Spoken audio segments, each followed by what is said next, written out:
Hello, everyone, and welcome back to Invisible Not Broken. So this week I get to talk to one of my favorite people, Rebecca, about body image and chronic illness. And of course, we go into a ton of topics. So Rebecca is from a world that I am pretty familiar with, which is ballet, but she's also a model and she also has Crohns. So I thought she'd be one of the best people to talk to about how chronic illness can really shift your body image. And wow, did we really get into so much. I think this is one of our most shareable episodes. If you are having issues with body image and your chronic illness, and there's someone who really isn't getting it, this might be a really good episode to share out there.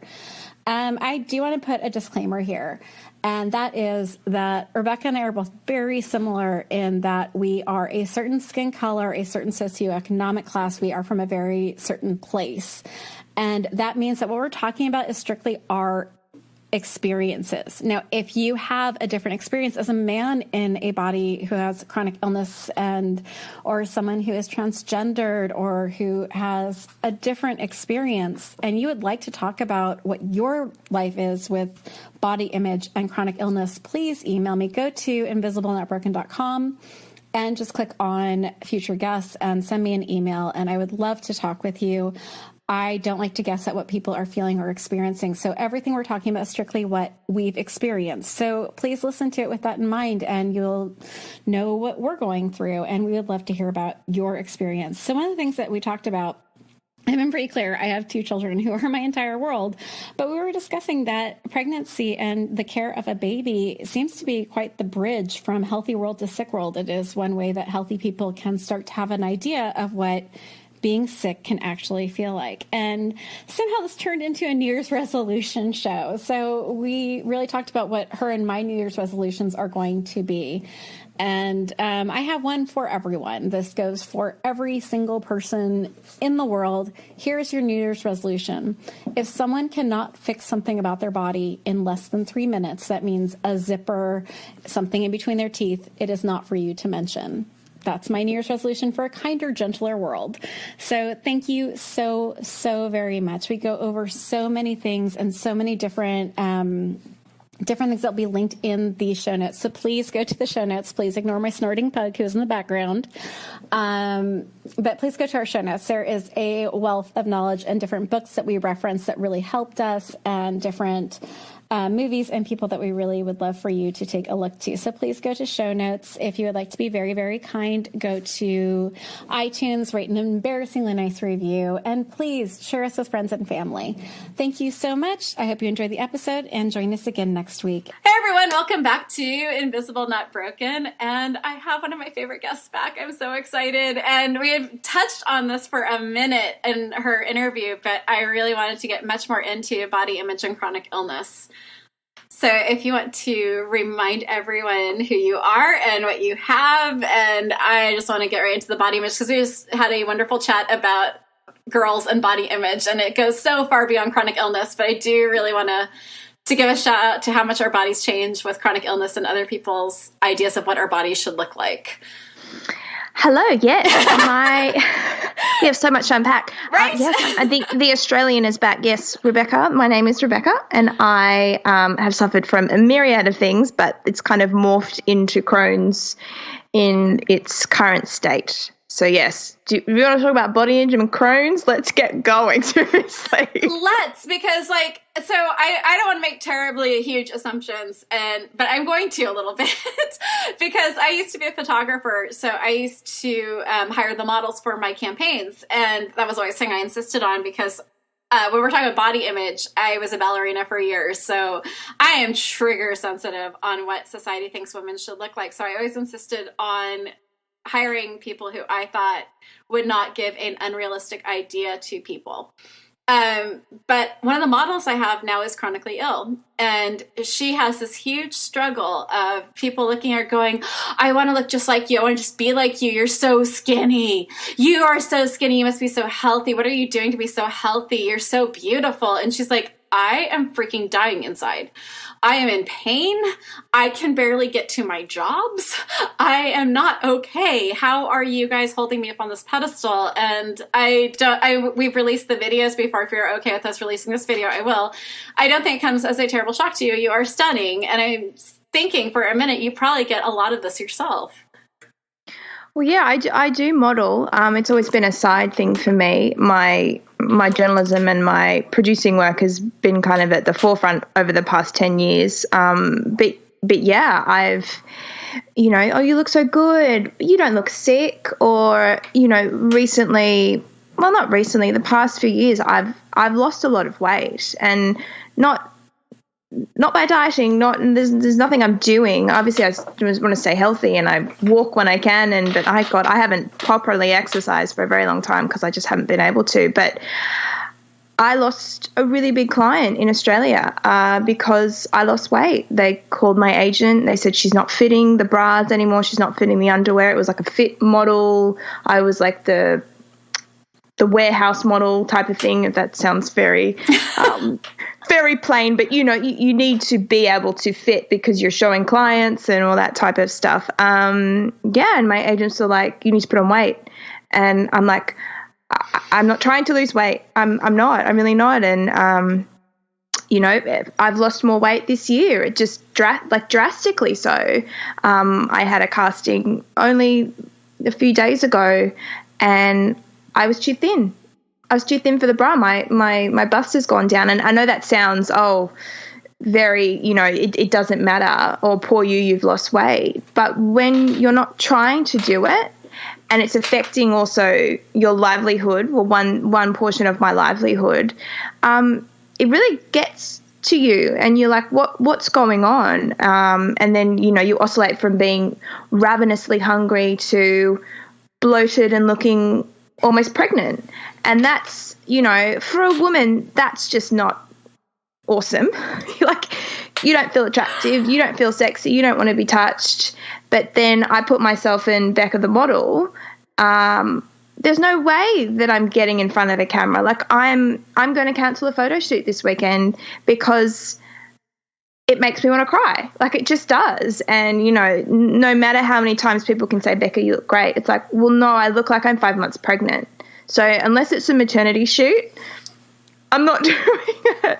And I can laugh about it, but that bloating and that the aesthetic, that's associated with pain. That's associating with not being able to digest food, which then parlays into why is my hair falling out? Why don't I have enough energy? It's all, physical, aesthetic things are indications of stuff that's going on inside. So that poor girl that you were talking about, she's got all this other stuff going on. Clearly, she's not absorbing minerals and nutrients. And, I remember, what was it, 5 or 6 years ago, my foot just fractured for no reason. Like, I wasn't running. I wasn't doing hardcore exercise. I can't physically. I'm really tall. Like, if you see me doing crazy fast stuff, you'd laugh. So, and yeah, I ended up in a moon boot for 2 months. And I now realize that was before I'd been diagnosed with Crohn's. I wasn't absorbing any food. I wasn't absorbing the minerals in my food, and it was all just coming out of me. So, yeah, it's really challenging. And then you have, we touched on this last week, when you have someone saying, oh, but you look so well, or you're so gorgeous, or, I wish I looked like you. You don't want to be a bitch and say, oh, thanks. But I was on the toilet all this morning, or I had my head in the toilet, or I actually can't digest food this week. It's a double-edged sword. So yeah, it's really tricky. And then, you go from, we were talking about, I've come out of a flare, and I'm still flaring, and I haven't even been able to go for my walks around the block, and things that you just go, well, I just feel gross. I haven't been able to get out of the house. I haven't been able to move my muscles or my body, and I'm stiff and I'm sore and I feel old. And I think it's a big thing for people with chronic illness, when you can't do the basic things, the maintenance things for your body to keep you kind of oiled and loose and feeling somewhat normal. Yeah. No, that's a lot. And you touched on some really, really important things. And like, some of the things to unpack is that I feel like for for women, everyone who's listening, this is strictly just my viewpoint, whatever your culture, and we have an amazing audience that's international. So I don't know if I'm speaking to what your culture has told you or not, but I will tell you that here in the United States, as a girl who grew up in the waif era, where I am not kidding, it was called heroin chic. So we were supposed to look unhealthy. We were supposed to look like we were high. Like, this was the thing, was Kate Moss with the jeans falling off the body. And that kind of idea was like, you were supposed to suffer to be beautiful. So it's almost like you're suffering while you're with your chronic illness to get thin is almost discounted, because everyone who's healthy trying to get thin is suffering to get to look like that too. And they're like, but if I could just have something that forced my body to be like this, I'd be willing to suffer to look like that. That really speaks to the insanity of our culture, that we don't honor healthy bodies, that what we honor is some sort of very warped idea of what thin is supposed to be, and that we're willing to suffer and not be healthy for that. Yeah, and you see that a lot of my friends are having babies right now, and you're seeing them often having to get off social media because of this insane pressure that women feel that they have to snap back. And it's like, no, you spent actually, it's 10 months you're pregnant. And then I remember my mother saying to me, you kind of have to give your body over to the baby for a year after as well. And it's like, hold on, what is having a flat stomach got to do with the fact that you've just grown a child in you? And where is the honor and the respect in that? I just, you see it constantly. Oh, well, I'm 15 pounds off my weight on my pre-baby body. And, I had a friend who had to go to therapy when she was pregnant to deal with the body issues and the body image things that she got bombarded with, because she was a model too. And I've seen a lot of model people like this, especially postpartum, really, really struggle with this. Yeah, it's crazy. It's really, really crazy. And it's sad. I feel like there is a shift happening, but it's still not happening fast enough, because I think there's the male aspect or the partner aspect that needs to pick up as well, where it's like, no, your wife or your girlfriend or the person that you've had a baby with, she's probably going to look pregnant for 4 to 5 months after. And she may always just have that little tummy, but you know what? You've got a gorgeous little child now. And also you see on the other side women who do snap back, quotation marks. That's just their body, and then they get shamed for that too. You can't really win as a woman. Oh my God. Can we just name this episode that? Seriously. Let's just underline that one for a minute. First up, what men do you know who are like that? Oh my God, that's terrifying to me that men would possibly judge. Oh yeah. Okay, let me just be clear. She lives in, where you live is fantasy land. I mean, literally, it's where the fantasies are made. That is crazy that this is the idea that would go behind anyone's idea of, scaring or making a woman even feel the slightest bit of pressure. While she is, creating a human, creating a nervous system, eyeballs, and then... Yeah, you're growing toes. Right? A brain stem, and then pushing that person out or having it cut out of you. And then, so here's a little theory I'm going to float, because I've never actually come up with it until you just said this, and now I'm starting to think it through. I almost feel like pregnancy is the healthy person introduction to chronic illness. All of a sudden, your body is changing in ways that you don't get to say. You have no control over what it looks like. You have no control over your energy levels anymore. People treat you differently. People treat you like you're public property. And all of a sudden, you can't move how you used to move. And now people can sometimes pity you. And they treat you based on your physical condition rather than on your mental acuity. And then when you have said little creature, you will be pushing a stroller or having it strapped to you. So all of a sudden, you now have a little bit of a window into those of us who use mobility aids on how difficult getting across a street is, or how opening a door and pushing something through is. Wheelchairs, fun, telling you. I'm just thinking for a minute, this might actually be the big like bridge over the center divide of healthy world to sick world is understanding what it's like, even for men who are not going through this physical change of having to care for a small person who now needs like mobility change. Like this might be the great like bridge to understanding what all of us are going through. Oh, there's an ongoing joke with myself and, my people, my friends and stuff, is that I'm going to be okay with like the nausea with the pregnancy because I'm just that all the time, and the tiredness. And obviously, we touched on this last week. I worry that that's just going to elevate even more for me. But 100%, my best friend here in LA, she has a gorgeous little 5-month-old. She's gone through some complications postpartum. She's coming out of it now, but the tiredness, and her husband had to travel for work, 14-hour flight, and she said to me, Becca, when you're the tired one when you want to be getting on a 14-hour flight. Okay,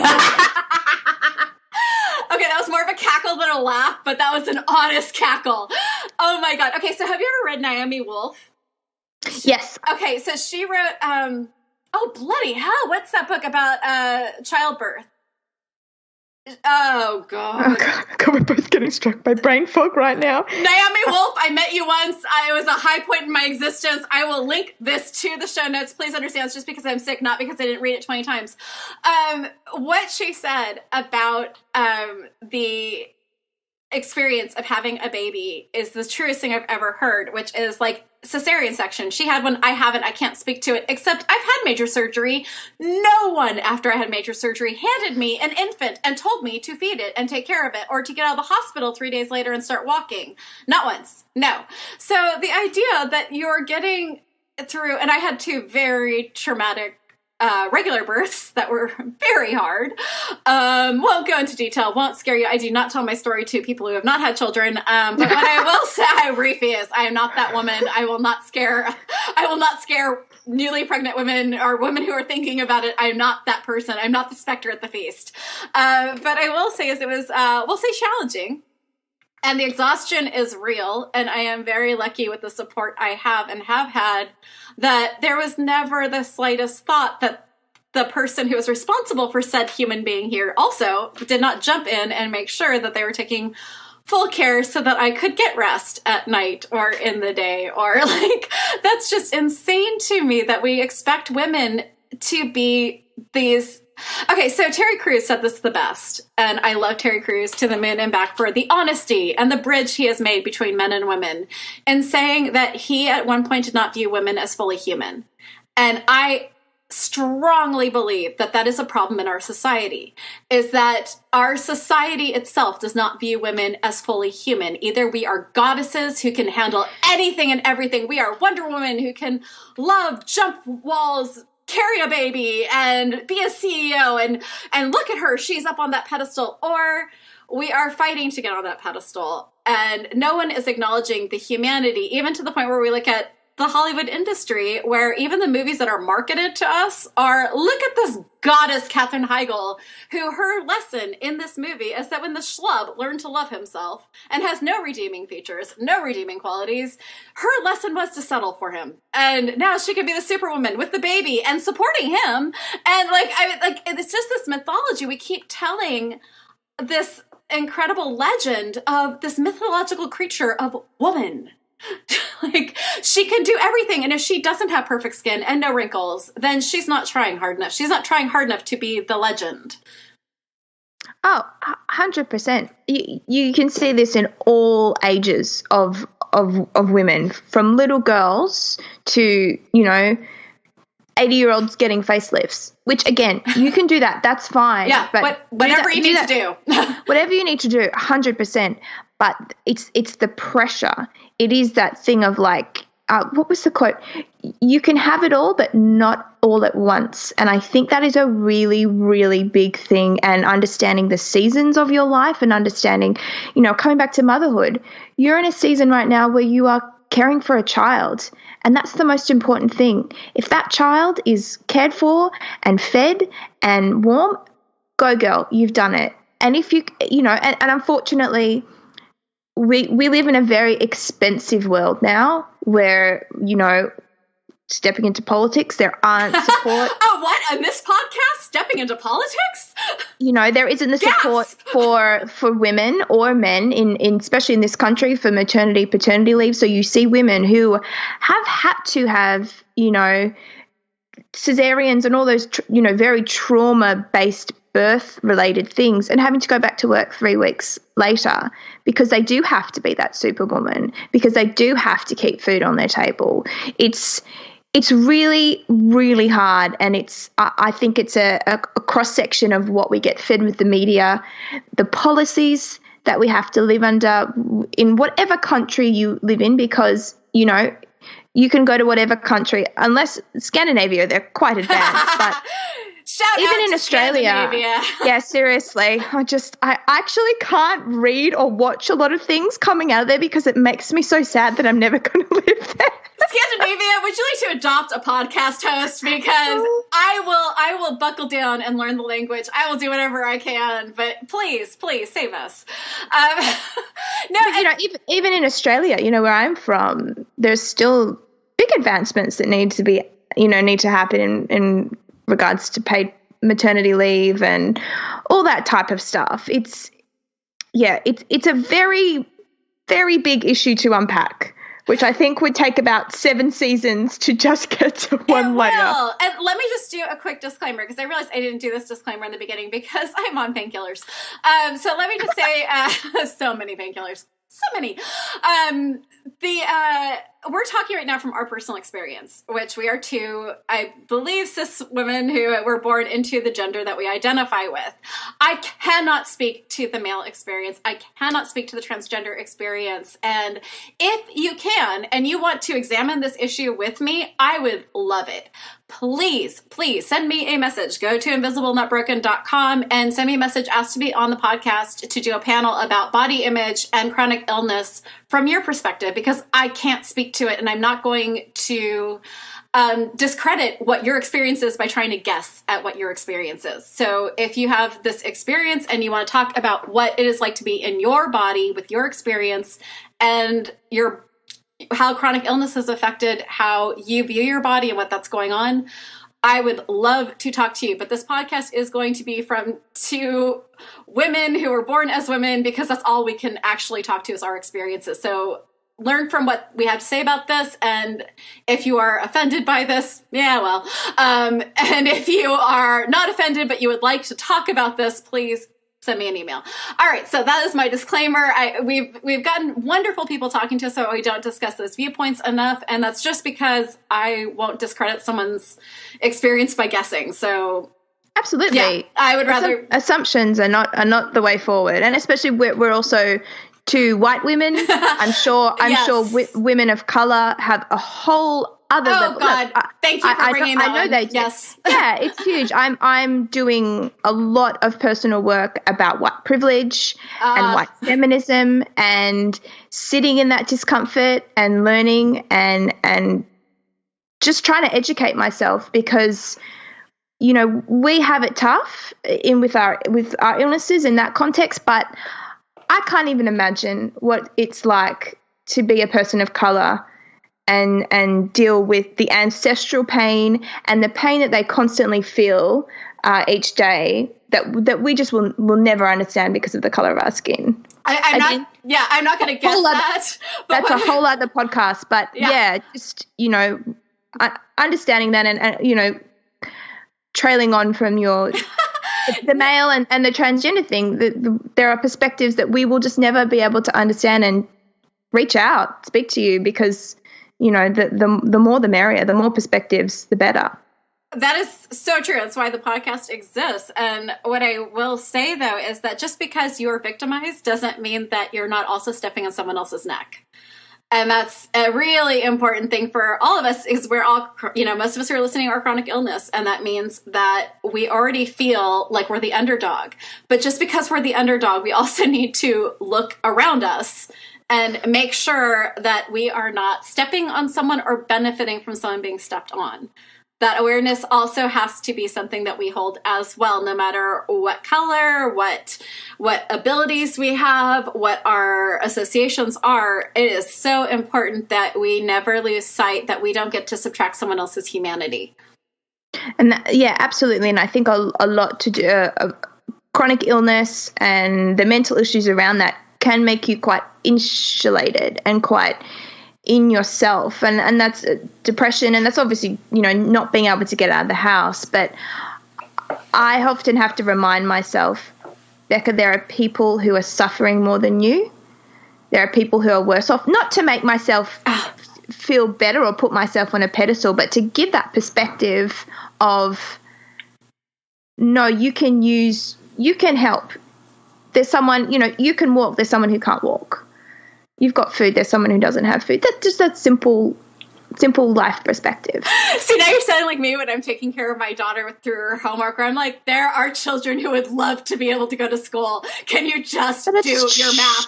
It's true. It's true. We're not getting bombed in Syria. Or right now, California is on fire. And I'm sitting, the air quality is not great, but my house hasn't been burnt down. Yeah. One of my friend's mother's houses doesn't exist anymore. People have died in cars. Perspective is a wonderful thing. And now we're going to get back to the light discussion of body image and chronic illness. I feel so weird after, because we're both here in California and we're both watching very closely the evacuation orders.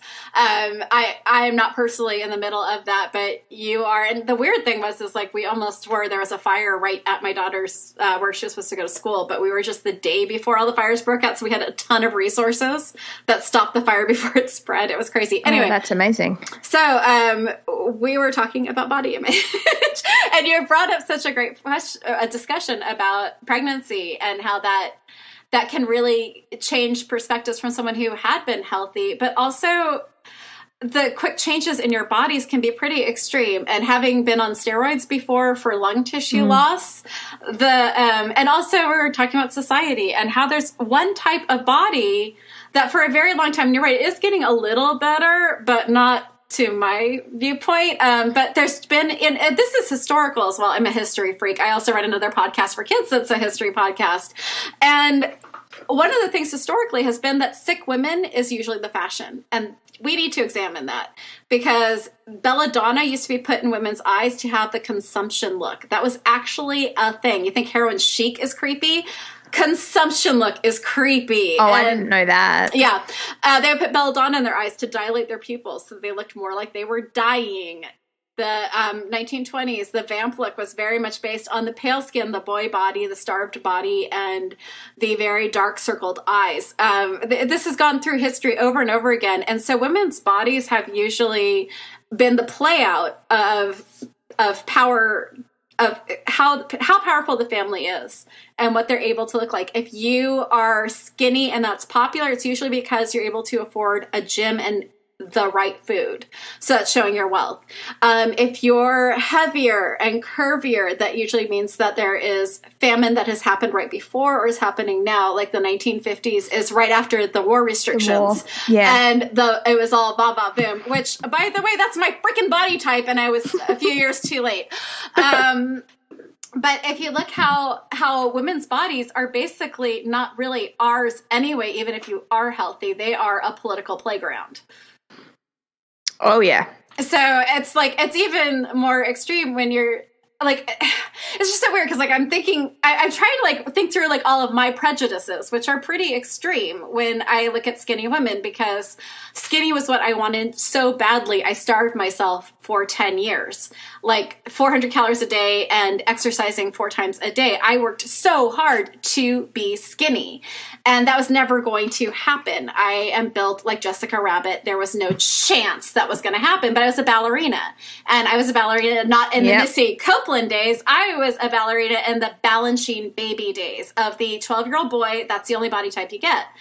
And it's really hard for me to have this discussion with you because my viewpoint of chronic illness, and not that I don't want to, I totally want to have this discussion with you and see your viewpoint, but I worked so hard. I am that person who is annoying, like saying, oh, but you look so skinny. That's great. I wish I could do that too. And now I'm learning that that is the wrong thing to say. And I'm trying to see it from other people's perspectives who have had, this is like, no, this isn't something I'm working towards. This is something I'm working away from. This being skinny is a signifier that I'm not healthy. And there is so much to battle inside all of our heads, from society to our own efforts to our own expectations to what we find beautiful.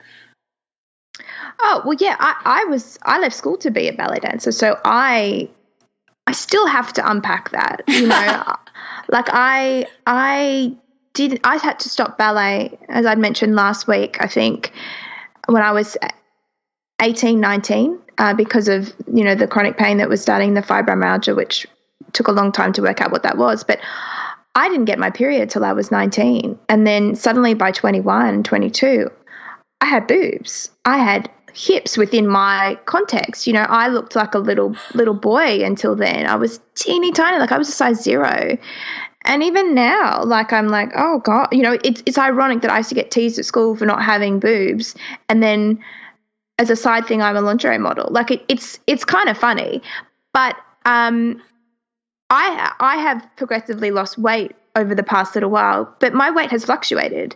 I've been on steroids too. I've been on, because when your digestion's not working, obviously you're holding bloat, you're holding water weight, you're holding just weight in general. So I go up and down, my face gets puffy on the steroids and all those things. And yeah, I've grown up in ballet world and am still someone in the modeling world. And I'm a white Western woman. So totally, you have to be skinny. You have to be this. Your skin has to look that way. Your hair has to be luscious. I have lost so much hair over the past 5 years. I can't even tell you. I'm so lucky that I've got a lot of hair, but a lot of it was falling out at the beginning of this year, and it was just traumatic. And it was all the drugs that I was on previously as well, just chunks and chunks falling out. Like, want to talk about not feeling good about yourself, just go, oh, there's my hair. Okay, another, having to go and get special brushes from hairdressers because the comb that you were using was just ripping out your hair. Again, all physical signs that something's not right inside. But, yeah, I've lost weight, but who knows, maybe next month I'll suddenly, put on 10 pounds. I don't know. That's just, especially chronic illnesses are very much like that. And a lot of my friends who have them are the same, where they just fluctuate up and down, which is just, it's a lot. So one of the things that we think about is that one of the, if you think about adjectives that you want people to describe you as, a lot of women will say beautiful. And I think that a lot of people who are not that focused on that, like for men, I think a lot of times it's powerful or hungry or ambitious or creative or a leader. And I think for women, one of the first qualifiers, if we're really talking, I know at least for myself, it always was that I wanted people to think I was beautiful. And that's not something I'm proud of. And raising a daughter right now, that has come full right into my face, because I'm on a tremendous level of medications and they're changing the way I look. And I am heavier now than I think I was when I gave birth to her. And I have bald patches through here. And I had my hair back in a bun because that is I can't brush my hair. I can't. So it's going to go in a bun. Yeah. And so she was pointing out, as children do, my bald spot. She was like, oh, look at that bald spot there. And she was like, I'm getting horrible, acne around my chin. And she's like, oh, look at that. She said, what's that, Mom? And I was embarrassed. I was actually embarrassed for a minute. I didn't even want to say. I was like, and then it was like, you know what? I'm not going to raise her like I was raised. I'm not going to raise her to be ashamed of this. Because at least she can go, well, my mom said that was her body and that's what her body did. And so my big mantra right now, I'm working so freaking hard at this right now, is I refuse to be ashamed of something that I didn't do wrong. Yes. And that's been that's huge. Amazing. Because my weight is not something I feel comfortable with. It's not something I'm happy about. I went to a nutritionist. I showed her everything that I eat. And she was like, with the medications you're on, you would have to eat 1,200 calories a day to be able to lose weight. And I'm like, I'm at 1,400 calories. I'm not eating that much. And she's like, I know, but the medications you're on, there is no way for you to look the way you're saying you want to look if you don't eat this incredibly small amount. She's like, I'm not even saying you should. She's like, I don't think that your weight is something that is more important than you getting nutrition. So Absolutely. And that my mantra is this year is I'm stopping validating myself, which again is, it ties in with yours. They're like twins, Yes. you know, they're mantra cousins. And that's it. It's kind of going, well, I can't control this. I'm not happy with it. Obviously, if you could, wave a magic wand, you would be at a size that you felt comfortable in your skin. It's not excusing or saying, well, no, I'm just going to whatever. But it's kind of going, I can't control this right now. I'm not sitting and eating donuts and drinking soda. Something's happening in my body, and the medications, the powerful medications I'm taking, these are the side effects of them. I don't like them, but why am I going to spend my energy, my precious energy that we have, so precious, our little well of it, on worrying about something that I can't change right now? And yeah, getting more food and nutrients into your body is far more important than that. And the people that you have around you would prefer that than you to be, 2 sizes smaller. I don't even think my husband would notice if I was 2 sizes smaller. Exactly. I don't think anyone would notice. It's us. Right? It's us unpacking our stuff and the acceptance there and what we get fed and especially us coming from kind of highly strung body worlds. Oh my God. Yeah. It is. And like this week I've just looked pregnant the whole time, like just this big bloated belly. And when I'm like that, I feel like I go to my fiance Shane, I feel like a whale. And he's like, you don't look like a whale. I'm like, but I feel like one. And then it's just going, Bex, you're doing all you can. You're just doing all you can, and it's fine. And I'm going to cancel that photo shoot because I'm not going to spend the next 4 days trying to do something to fix my tummy, which is just reacting. It's just what it's doing. And I'm just letting that go. Letting stuff go is a really powerful thing. I'm working on that. It's really, really hard, but it's especially for us when we just don't have a lot of control over things, letting stuff go. So we're recording in November. I know exactly when I'm releasing this. I'm releasing this January 1st because I think what we're talking about, everyone, and not just chronic illness, but I think everyone needs to hear this, is take weight loss off your freaking list of resolutions. If you're going to have a resolution, make it something that is something you should be proud of. And I will go back to the ground goddess, Carrie Fisher, because we lost a wonderful person. And she said she refused to be proud of something she had nothing to do with. She said the accidental arrangement of my features is not something I'm willing to be proud of. And I'm going to float this little theory out there, is that the traditional feminine way that we are taught as young little girls is that beauty is safety. And we learned that through fairy tales, because I always would said, well, would if she was ugly, would he have like gone through dragons? Like, he didn't know her. He didn't know anything about her at all, except that she was beautiful. So she got saved because she was beautiful. So I really feel like, thanks, Disney. She's probably the most Snow White and Cinderella are probably like the most awful women that you just never would want to like be friends with. They're like full of drama. They come from like, they're not educated, but they're pretty. They're pretty with issues. I like to think that that's through a man's lens and through not just like a man's, because there are plenty of wonderful men out there, but I think it's through a very toxic lens of what women should be, which is subservient, quiet, pretty, and entertaining. And I feel like those, and I'm not saying men are saying that that's how women should be, but I'm saying that's a toxic idea of how women are taught how to be and what is valued in the entertainment industry that gets absolutely IV mainlined into our young girls, which, I'll go back to, we were talking about Jennifer Siebel Newsom, and one of the most absolute must-watch documentaries of all time is Misrepresentation. And that is an incredible movie about rethinking what all of our culture taught girls since, I don't know, we crawled out of caves. I mean, it's been one body type after another, and it could be the super thick boobs and hips and no waist or big waist, and that's been a thing too. And if you weren't that body type and you didn't conform, you weren't considered good enough. It's amazing how much we don't get to control that decides our worth. Yeah. Oh, just coming back to, I think I've had 4 men in my life come up to me, or, you know, when I've been out in social situations and we're chatting, I don't know them, they're friends of friends, say to me, oh my gosh, you're actually really intelligent. Oh. Because they saw the way I looked and thought, oh, well, she must be a bimbo. She must not have anything between her ears. She must not have opinions. She must not be funny. She must not have gone through anything. She's, you know, all those horrible words that men describe certain women who look like that, you know. And it was like, oh, okay, well, you know what I'm going to do? I'm going to not talk to you anymore. Goodbye. Like, you know, and it was just, there was actually like a genuine, they weren't even trying to be funny. And I remember I worked as a radio producer in Sydney, and one of the radio jocks, one of the DJs came up to me and said, I'm so glad we've got glamorous producers like you in this building. And I was live on air. I was, you know, this was one of the top rating shows in Sydney. And he said that to me.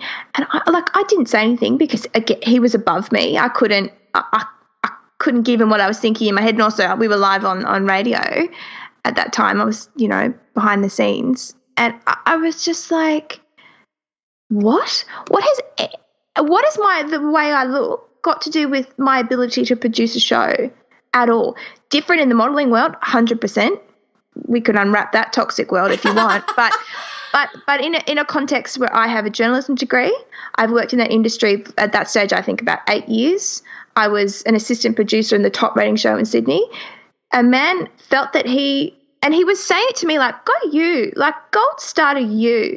You're glamorous. We need more girls like you in this place. It was like, oh. You do realize the roar you just heard was the entire Silicon Valley women just going, yes!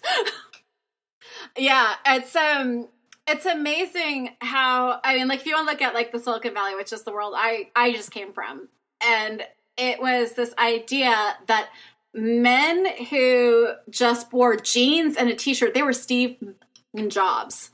That was the look for men. That's their uniform. That's the cool startup uniform, right? Yeah. But women were stuck in this like space of like glamorous, just gotta call it. Like it was this idea of like there was one look that you were supposed to like be able to do to be taken seriously. Like the amazing hoops we have to jump through to be taken seriously is like basically imprinted on our bodies. And someone just like posted this on Pinterest because God knows I spend way too much time there. But oh, see, that overwhelms me. It's like a buffet. Buffets overwhelm me. There's just too much choice. I'm just like, yeah, no deal. Unsubscribe. Like, when I got engaged, my friend's like, go on Pinterest. I was on there for 10 minutes. I'm like, this is giving me an anxiety attack. No. What does that say about me that I am like, this relaxes me to a very deep level? No, that's great. Like, horses for courses. Totally. Do it. Do you, but just, stress central for me. The main reason I'm on there is because I can't handle Tumblr. And it's too scary of a place, too big of a place. And I like my Tumblr curated. And the main reason I'm on there is because I have a teenager. And the Tumblr seems to be where a lot of teenagers are talking very openly and honestly about what their world is like and what concerns them, what makes them think. So I started to like really pay attention to the Tumblr posts on what teenagers were saying. So at least I could have like a little bit more empathy for what my kid is going through right now. And then also, as we're going back to, we are very pale and we are of a very certain social economic class. And there was a lot of posts in there that really made me rethink about feminism, what white feminism did and did very wrong in the 1970s, and what it did very wrong during the suffragette era, and what needs to be done now for feminism to survive and not go through the same cycle of it's all been done before, my friend. Like everything we think that we are at a level that this cannot be taken away, that is not true. We have gone through this many, many times. And the only way we don't become another footnote in history, that another like few generations, our great-granddaughters will have to look back and go, oh, look where we almost got to, is if we are inclusive. That's it. That's the biggest takeaway as a historian that I can give to everyone about feminism, is that it is about inclusion, and the only ways that everyone fell on their faces for the last grandmothers, great-grandmothers, great-great-great-great-great-grandmothers is that it didn't have inclusion. And so that's my big thing. But in reading through these Tumblr posts, I'm able to understand other viewpoints in a way that I wouldn't otherwise. Because it's like diary entries. And you're like, oh my God, I never thought about that. And I am older. I am middle-aged. And this new group of young women who are coming forward, who Taylor Swift is my freaking hero. And I never thought I'd say this. But the way she changed the script in her court hearing was everything I've ever wanted to hear in my life in a moment like that. She did not let someone play her story out. She absolutely just, her story, nothing else. And that was impressive to hear. And hearing young women talk about their bodies as, this is mine.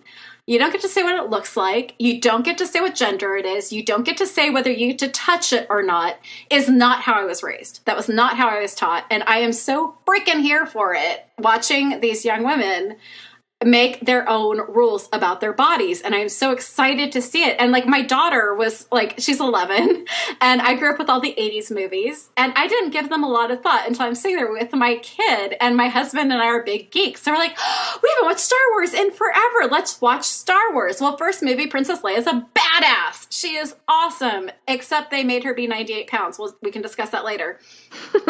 And we are not discussing Return to the Jedi. I can't. But we watched The Empire Strikes Back, and there's this moment where she's telling Han Solo what a scum he is, and she wants nothing to do with him, and they're on a spaceship. Where the hell is she gonna go? And he slams his fist next to her face, pulls her in, and kisses her. And this was something I had never even given a second thought to until my 11-year-old looks up and she goes, that's not okay. She said she didn't want him near her. How dare he? And I'm like, oh, we're raising her right. And I really need to rethink a lot of movies that I was going to have you watch. Wow. Like Grease is my favorite. Like, I'm one of 4 girls, so we used to just reenact Grease. And a few years ago, I went, oh, watching that as an adult is a whole education. I was like, hold on. She was amazing as she is. She changed herself completely and got the guy, and everyone cheered. I was like, hold on a minute. And I was like, oh, no, not Grease. Okay, and you were very good keeping me on track, but I'm going to get off track for 1 second because you were getting right back to the body image, and I'm going to get back to, they were talking about date rape in this beginning song. The opening song is his friends getting mad at him for not date raping Sandy. I mean, let's just listen to the lyrics again. It is absolutely, did she put up a fight? Anyone who's ever watched Grease, just watch it one more time as an adult, as a feminist. Yes, all of you with whatever body parts can and should be feminist. It's equality. Watch it one more time. So, yeah, everyone's your entitled childhood, but it's important if we're going to raise another generation of people who don't just gloss it over and go, oh, it's a cute, catchy song. I mean, and Blurred Lines was a song that everyone was like, huh, Blurred Lines, Alan Thicke. Did you really think that was a good idea? Yeah. Oh, yeah. Yeah. That's sorry. Okay, I'm getting so far off track. No, but that's amazing that's amazing that you're, because I have a fear of having children, especially girls in this age, and that obviously is just maybe my fear of being a good role model and all that stuff. But the fact that your 11-year-old is saying that is an indication, and much like you're seeing in Tumblr and all the conversations that you're jumping in and out of, or even just my stuff or the things that I'm reading about white feminism and listening to women of color and just really sitting back going, okay, there is a change, and hopefully we are modeling this to the younger generation, and you're seeing that with your daughter, which is really encouraging. But I'll get right back on track with what you just said. Is one of my biggest fears is that she would go through the things I went through. And one of the things I never wanted her to go through is the eating disorders, because I almost killed myself doing that. And I am so terrified that she won't see this amazing body that is a tool, and seeing it as a tool, a way for her to get through the world, to do amazing, brilliant, wonderful things, to be strong. And that's the one thing we always talk about with her body, because she is at an age, she's 11, she does watch YouTube, and she is listening to things, and she has said some things that concern me, but I will always come back to her with, your goal is strong. Your goal is a healthy. strong and healthy body. And that's what you want, is something that can run, play, that is a tool. And you want to keep that tool in good working order as best as you can, whatever you have control over. I mean, like, obviously my tool is very much for decorative purposes only. It is not functioning. But it's a context. You know, there are things that you can do that will help within your context, whereas someone else, you know, it's running a marathon or it's going to the gym 5 days a week and, you know, coming back to New Year's resolutions. Don't say, I'm going to lose those 20 pounds so I look a certain way. I'm going to lose those 20 pounds because it's not healthy on my joints. It's not healthy for me to be carrying that amount of weight. Or I'm going to lose those pounds because my stomach isn't working properly and I'm going to get help into looking why my digestion's not working. It's reframing that, and I think we have to raise both girls and boys to understand that, yes, well, if you're overweight, that's not great because that means you're not healthy. But you're not trying to lose that weight to be skinny. You're trying to be healthy, and I think that's a big thing, especially, you know, for us in the sickness zone. But what we're constantly trying to strive for. And I think that is coming back to people saying, oh, but you look so good. It's like, yeah, but I feel like shit. Oh, my God. I'd prefer to be able to get through my day without having a nap than, you know, looking whatever way you think I look. I think we talked about it the last time, but I always have to remind myself that when someone says, oh, you look great today, it's a compliment. And I always forget that because I feel like it's a judgment. And that's so hard because I feel like in so many ways, we are so used to our bodies being judged. But when you're sick, it's now you have to justify that you're sick. Like, do I look sick enough is another question. Like, it's like, at first I don't have control over what size I am because of my medication. Steroids play havoc with chipmunk cheeks, and I lose my hair sometimes, or I get awful acne, or I don't know, I look like a Halloween costume because I get mast cell activation where all of my veins can come forward, and I look like a Star Trek character. Super cool, by the way. It looks neat. But I'm just saying, there's all these things that I can't control. But then on the flip side, I also have to feel like I should look sick and frail enough that people get why I'm staying home all the time. Yeah, and that's screwy because I have that too. And that's, again, the validating thing of coming back to, you know, you don't have to validate. It's like, no, I'm not well, I'm not coming out, and I'm not going to have to send you a photo, or, you know, like the people who fake, they call work and they pretend they've got a block note. That's not us. That's really toxic, detrimental thinking, because it does put you in the cycle that you have to keep being sick to be able to function or get attention, and all those type of things that people with chronic illness and pain have to unpack, because that's unpacking that is you and that's your identity, and it's not, and that's not how you get love. That's not how you get help. That's not how you get attention. It's just one part of you. And I touched on that last week, and that's something I'm having to unpack as well. I'm not Becca with Crohns. I'm not Becca who's been sick since she was 17. I'm Becca with all the other things that I am. Well, that goes back to, like, the men who were surprised because of how you look that you had a brain. It's like, it's so amazing how many things that we... By the way, if you are that much of an idiot, be that much of an idiot really loudly so we all know to stay away from you. Like, just... I don't know. Vocal. Like, I feel like Howard Stern is really helpful because he's such a misogynistic jerk so publicly. It's like, great. I know I don't want to be near you. Great. Thank you. I appreciate that. Glenn Beck. No interest in being anywhere near you, fella. Like, just if you scream it proudly, it's almost like you're your own Darwin. Like, you are stepping out of the gene pool very helpfully, so all women know. Like, you've got that sign, you know, on the freeways. I don't know if you have them here, like, wrong way, go back. And it's just flashing. It's like the guys who put, like, the truck nuts on their truck. It's like, thank you. We don't need to talk. We're good. A red hat right now means I am totally fine with not having that conversation. I appreciate, like, you sparing my time. It's helpful. If I was still dating, it would just be fantastic. I am so grateful I never have to. I do not ever want to do that again. Very happy to not. Oh, it's a whole thing, isn't it, when you're a little bit sick?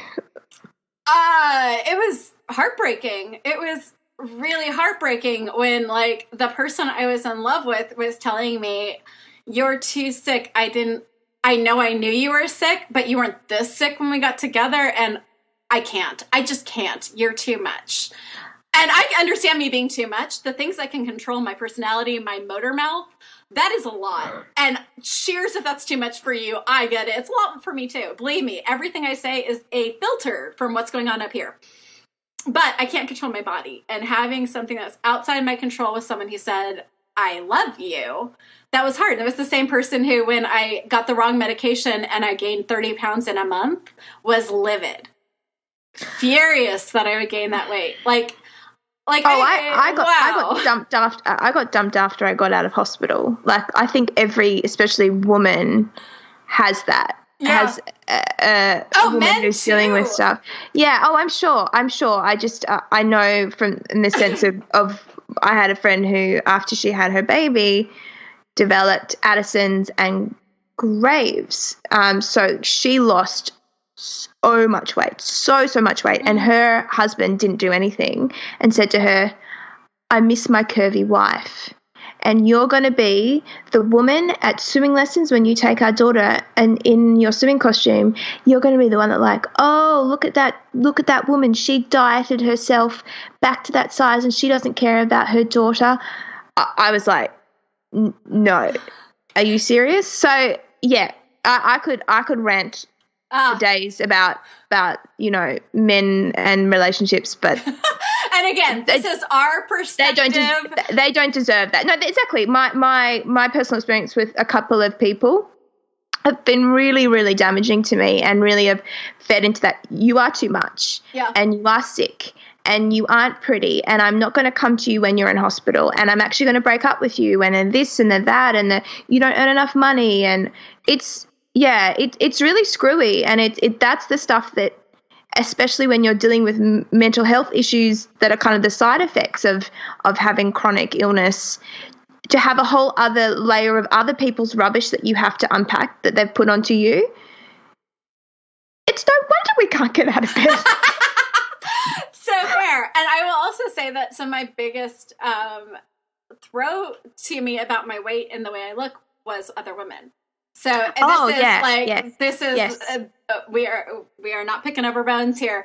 One thing you see on the mothers on Instagram, it's women attacking women, and that's the saddest thing, where I just actually have to delete toxic social media. Yeah, even awful. Female partners have been like that. And one thing I will say that I think can help everyone out, and here is a New Year's resolution for anyone wondering what a good New Year's resolution is. Here's one for you. If someone cannot change it in less than 5 minutes, do not mention it. Something between someone's teeth, that can be changed. A zipper down can be changed. Anything else about someone's appearance that cannot be fixed in under 5 minutes does not get mentioned. There you go. That's your New Year's resolution. I love it. There we go. And God, we're already an hour. Why do we do this? We do this every time we talk. All right. Well, we will have to do another panel very, very soon. If no other reason than I can listen to your Australian accent, I will do that all day.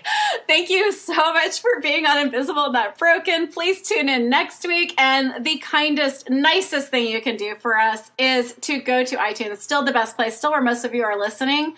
Write something embarrassingly nice. Give us a great review. And seriously, the second nicest thing you can do, or maybe the most, is share us with friends and family. This is a super shareable episode.